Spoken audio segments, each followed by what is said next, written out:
ইয়াজুজ মাজুজ কখন বের হবে? এটা স্পষ্ট যে ইয়াজুজ মাজুজ কিয়ামতের একেবারে পূর্ব মুহূর্তে বের হবে।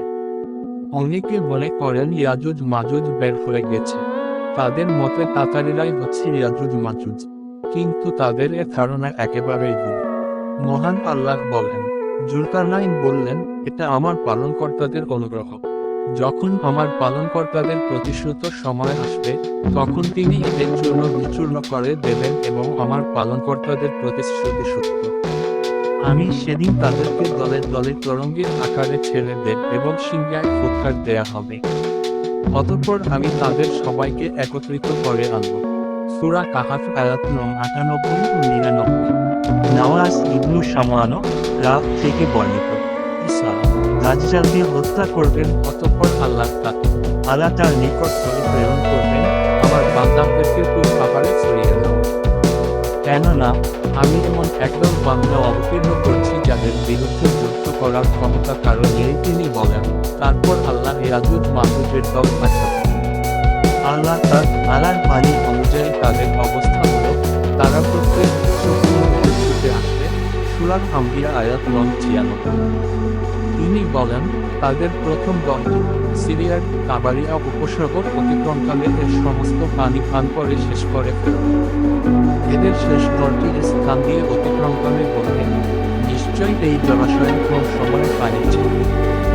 তারপর বাইতুল মাকদিসের পাহাড়ে পৌঁছার পর তাদের অভিযান সমাপ্ত হবে। তারা পরস্পর বলবে, আমরা তো দুনিয়ায় বসবাসকারীদের ধ্বংস করেছি, এবার চার আকাশে বসবাসকারীদের ধ্বংস করব। তারা এই বলে আকাশের দিকে তাদের আল্লাহ তাদের কৃষ্ণমুখ রক্তে লজ্জিত করে ফিরতে দিবে। তারপর ঈসা ইবনে মারইয়াম আর ও তার সাথে অবরুদ্ধ করবে। তারা আত্মভাবে তখন তাদের জন্য একটা গরু মাথা তোমাদের নিজেদের ১০০ মনে হবে। তিনি বলেন, তারপর ঈসা আর ও তার সাথীরা আল্লাহ তাআলার দিকে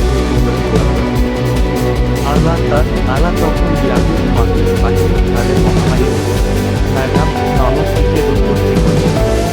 তারপর তারা একসাথে বন্ধ হয়ে যাবে যেন একটি প্রাণের মৃত্যু হয়েছে। তখন ঈসা তার সাথীদের নিয়ে পাহাড় হতে নেমে আসবেন। সেখানে তিনি এক বৃত্ত পরিমাণ জায়গাও পাবেন না, যেখানে সেগুলোর পচা দুর্গন্ধময় রক্ত মাংস ছড়িয়ে রাখবে।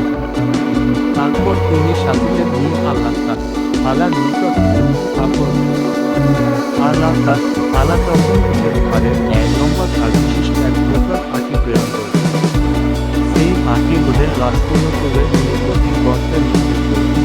এদের পরিচয় থেকে অনুগুলো মুসলমানদের ৭ বছর পর্যন্ত জ্বালানি হিসাবে ব্যবহার করবে।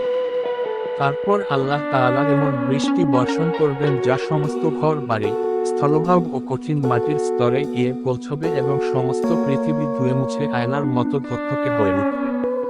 তারপর জামিনকে বলা হবে, তোর ফল ও ফসলসমূহ বের করে দে এবং বারকত ও কল্যাণ ফিরিয়ে দে। তখন এরূপ পরিস্থিতি হবে যে একজন লোকের জন্য একটি গাড়ি পর্যাপ্ত হবে এবং একজন লোকের পোশাক ছায়াতলে আশ্রয় গ্রহণ করতে পারে। দ্বিতীয় এরূপ বারকত হবে যে বিড়াল একটি দলের জন্য একটি উট, একটি গোত্রের জন্য একটি গাভীর দুধ এবং একটি ছোট দলের জন্য একটি ছাগলের দুধই যথেষ্ট হবে। এমন অবস্থায় কিছুদিন অতিক্রান্ত হওয়ার পর হঠাৎ আল্লাহ এমন এক বাতাস প্রেরণ করবেন যা সকল ইমানদারের হত্যা ছিনিয়ে নেবে এবং অবশিষ্ট থাকবে শুধুমাত্র দুষ্টদের লোক যারা